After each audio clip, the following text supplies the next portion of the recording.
I'm Ciara Breen. I am the manager of the Creative Spark Downtown Co-working Hub.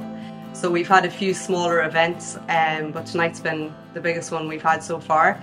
We had a walking tour of the 6 murals in Dundalk, followed by pizza and beers back in the downtown hub where we could show off the new facilities. Hi, I'm Rhian Hughes. I'm the Gwynedd Projects Manager for Menter Môn. It's a social enterprise on Anglesey, not-for-profit organisation. So we run pilot projects from innovative projects. Had a wonderful walking tour around the town and experienced the fantastic artwork that's all around the town. It's a very colourful town.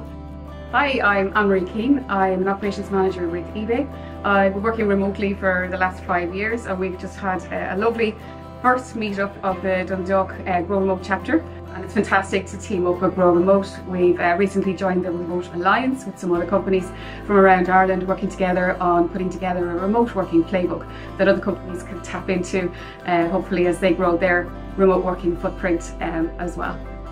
We had just a lovely evening of networking with other people, and I think what we'll learn from it is that remote working does actually work, and it can work in many different aspects. One of the great things tonight was connecting with all the different companies. We had Dropbox, PayPal, eBay, Servisource, and a number of different freelancers as well. So it's been really great, great night for connection. A lot of people willing to get involved with the Grow Remote Dundalk chapter, so hopefully we'll see things move forward.